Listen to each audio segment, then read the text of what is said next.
No vídeo de hoje, o drama de John Textor. Na verdade, o drama do Botafogo de Futebol e Regatas.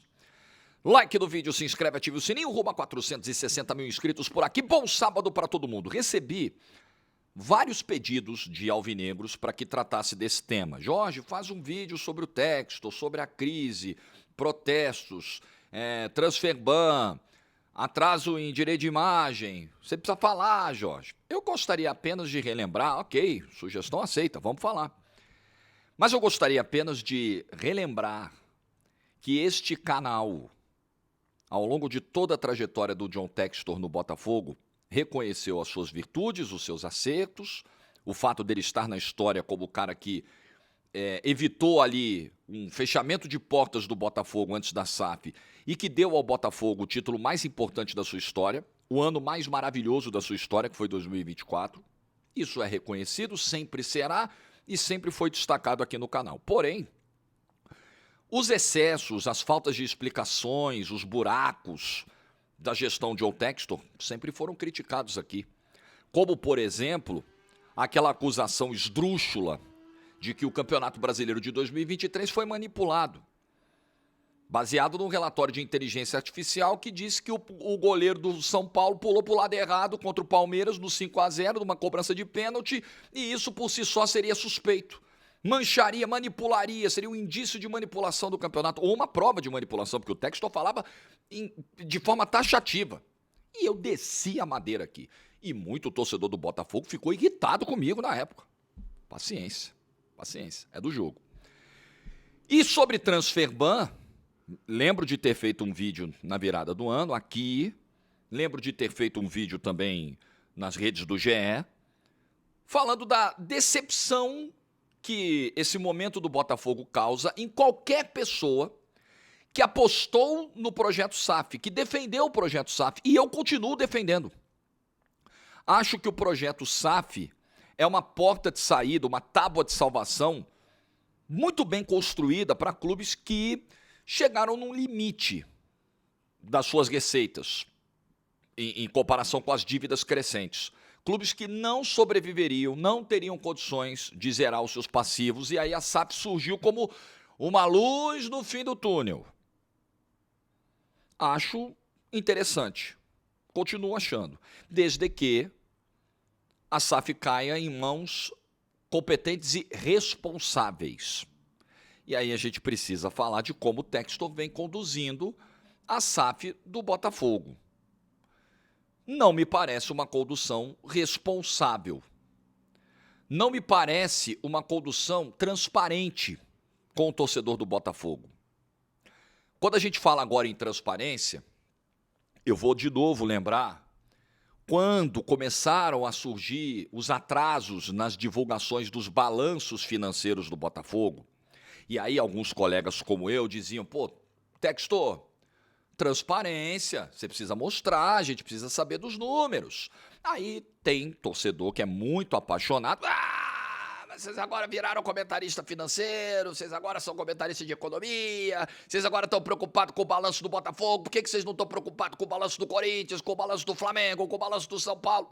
Aquela mesma ladainha, né? Mesma ladainha de tudo que é torcida. Em todas as torcidas tem esse tipo de torcedor. Agora, parece que caiu a ficha para algumas pessoas sobre a falta de transparência do John Textor em vários dos seus processos. Jogar limpo com o torcedor. O Botafogo, hoje é dia 24 de janeiro. No dia 30 de dezembro, há quase um mês, saiu o transfer ban do Botafogo, saiu do sistema da FIFA, pela dívida com o Atlanta United e com a MLS, pela compra do Thiago Almada. O Thiago Almada já passou no Lyon, já passou no Atlético de Madrid, pode ser que venha para o Palmeiras. O Botafogo ainda não pagou os caras. Muito bem, saiu o transfer ban. O que o Botafogo faz no dia 30 de dezembro? Divulga uma nota dizendo, não, padrão John Textor. Tá tudo bem, galera? Não, rapaziada, tá tudo de boa, vamos pagar. Devo, não nego. E ó, fiquem tranquilos, aí vem sempre uma promessa. Fiquem tranquilos, seremos ativos na janela de janeiro. Muito bem, acabou janeiro. Acabou janeiro. Hoje é dia 24, semana que vem é a última semana de janeiro. Semana que vem começa o Campeonato Brasileiro. Botafogo estreia quinta-feira contra o Cruzeiro. Botafogo não pode inscrever jogadores nesse momento. Simplesmente não pode. Porque a promessa feita em dezembro para o seu torcedor não se cumpriu.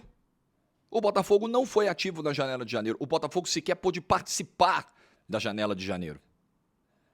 Mas o Botafogo estava devendo 3 meses de salário aos seus jogadores e ontem saiu uma notícia assustadora, aterrorizante, de que o Danilo, que foi a contratação mais cara da história do clube, teve que chegar para a diretoria e ameaçar rescindir o contrato. Ou vocês pagam o direito de imagem que está atrasado, ou eu vou embora, porque são 3 meses de direito atrasado. O salário da carteira da CLT está em dia. Salários de direito de imagem estavam 3 meses atrasados. Aí o Danilo fez essa pressão, segundo a matéria da Bárbara Mendonça, do Sérgio Santana e da Letícia Marques ontem no GE. E aí o Botafogo, opa, vamos pagar pelo menos um mês aqui. Aí conversou com o Danilo, terça-feira quitou um dos 3 meses de direito de imagem. O Danilo, além de ter os 3 meses atrasados de direito de imagem, segundo a matéria, não tinha recebido até então nenhuma das parcelas do FGTS desde julho de 2025, quando ele chegou no Botafogo. Aí o staff do Danilo falou, peraí. Não, foi lá e deu o ultimato para a diretoria. Aí o dinheiro apareceu. Aí pagou os jogadores, pagou um mês pelo menos, tem 2 pendurados ainda. Pagou um mês na terça-feira. E aí, na quarta-feira, os jogadores se apresentaram, dinheiro na conta, tá bom. Foram pro jogo contra o Volta Redonda, ganharam o jogo por 1-0 no Newton Santos, gol do Montoro. É nesse ambiente que o Botafogo vai estrear no Campeonato Brasileiro semana que vem.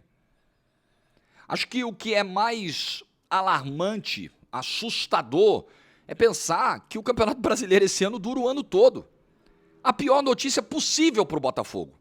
Para esse desorganizado, zoneado Botafogo, cujas perspectivas de futuro não são muito animadoras, cujo cenário para o futuro é absolutamente impossível de ser desenhado nesse momento. É impossível, nesse momento, você construir um raciocínio sobre o que será o Botafogo daqui para frente.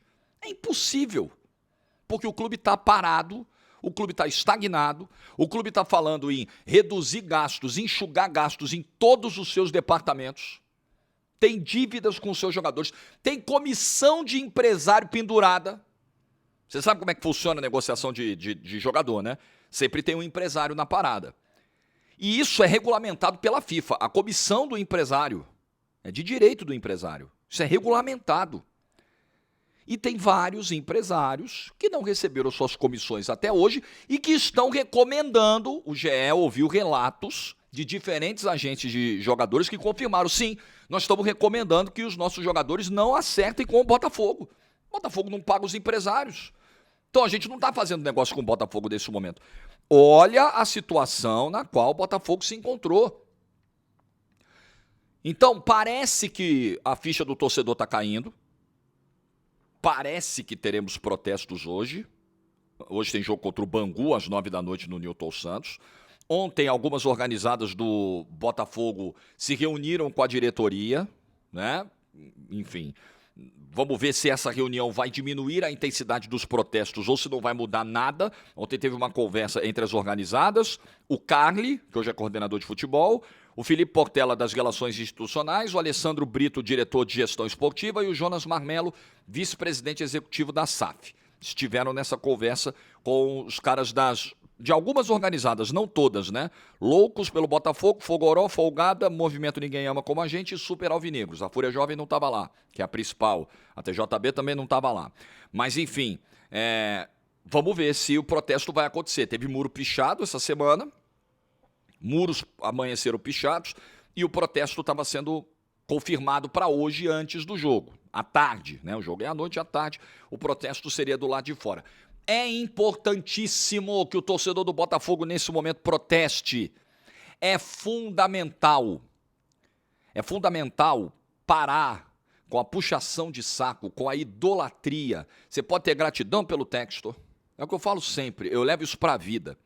Gratidão é algo importante, é um sentimento nobre, correto, de caráter, que você deve ter sempre.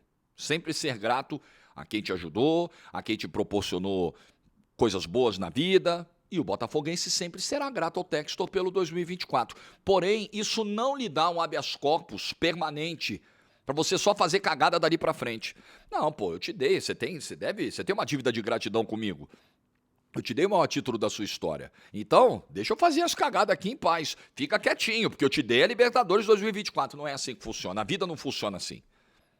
Eu acertei com você uma vez e agora eu posso errar 10 vezes com você. Eu posso te machucar, te magoar 10 vezes. Tá tudo bem, posso fazer cagada com você porque você tem uma dívida de gratidão comigo. A vida não é assim. Mas a idolatria deixa algumas pessoas tão cegas a ponto de levarem as suas vidas dessa forma. Não, pô, meu Textor, que é isso? Meu querido Textor, meu querido dono da SAF. E aí as pessoas acabam se esquecendo de que a prioridade deveria ser o clube. E elas acabam se apaixonando mais pela figura do que pelo clube. É muito louco isso. É muito louco. Eu gostaria muito de entender a cabeça do ser humano. Por que ela trabalha, por que ela opera nessas bases muitas vezes, né? Por que a idolatria é um sentimento tão... Idolatria por pessoas, né? É um negócio tão... Por quê? Por que as pessoas se cegam a esse ponto? Quando a gente falava, gente, tem coisas aí na gestão do Textor que não estão legais. Ah, vocês, deixa o nosso americano aí. E a vida não é assim, gente. Outra coisa que vale comentar, saída do Savarino. Outra informação que saiu essa semana, o Botafogo ligando para vários clubes, oferecendo o Savarino, desesperado para vender o Savarino, para fazer caixa de alguma maneira. Aí fez a negociação com o Fluminense para pegar um menino lá do Fluminense, baratinho, para vender depois, porque é nisso que se baseia o projeto do John Textor. E até aí tudo bem, desde que ele não descapitalize o clube, desde que ele não meta os pés pelas mãos, desde que ele não queira abraçar o mundo como ele fez na história do Lyon. Ele pegou um empréstimo, a grosso modo, ele quis comprar o Lyon. Não, agora eu vou comprar um clube na França, vou comprar o Lyon. Não tenho dinheiro, mas vou pegar um empréstimo. Tá, até aí tudo bem. Mas não teve condição de pagar o empréstimo. Porra, gente, isso é uma loucura. E nesse período em que ele tentou salvar a gestão dele no Lyon, ele ficou afastado do dia a dia do Botafogo. Completamente afastado do dia a dia do Botafogo. Porque não tem como você abraçar o mundo, irmão. Não dá, não cabe. Não cabe em dois braços, entendeu? Não tem como. E ele quis fazer isso. E caiu do cavalo, só que o Botafogo caiu do cavalo junto. Então o momento que vive o Botafogo é grave. O 2026 se apresenta muito preocupante. O time estreia no Campeonato Brasileiro semana que vem. Já saiu notícia essa semana da possibilidade do Transferban não cair até o meio do ano. Imagina, junho. Essa semana saiu, acho que foi do Fogão Net. Olha, Botafogo trabalha com a possibilidade internamente desse Transferban não cair até junho. Meu amigo, até aí já se passou um turno do Campeonato Brasileiro. Se machuca... O elenco tá curto. Tava vendo até a matéria de hoje aqui, que precisou puxar a galera do Sub-20 porque não tinha jogador suficiente. Não tinha jogador suficiente para banco de reservas. Se machuca alguém no Campeonato Brasileiro, alguma lesão séria, como é que você vai repor? Não tem como repor. Não tem como. Tá aqui, ó.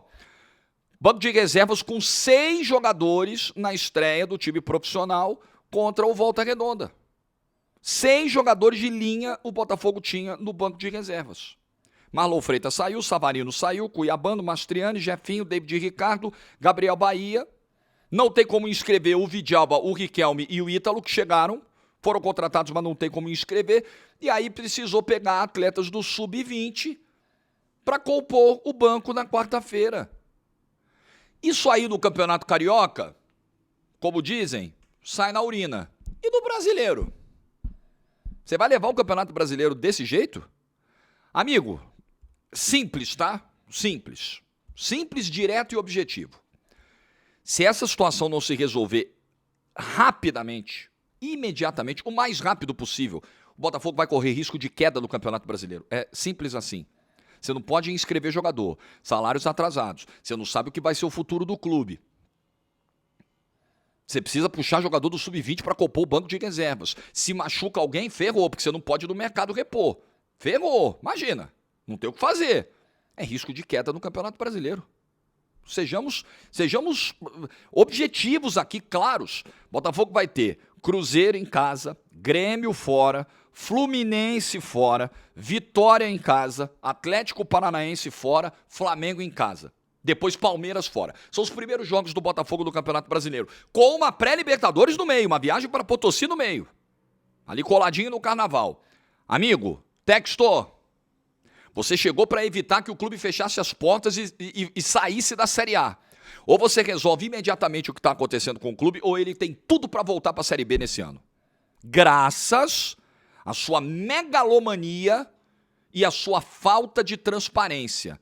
Tá na hora de jogar limpo e parar de fazer promessa que você não vai cumprir com o torcedor do Botafogo. O Textor sabia que não ia cumprir essa promessa, ele fez a promessa no dia 30 de dezembro de ser ativo na janela de janeiro. Para de enganar o torcedor do Botafogo, Textor.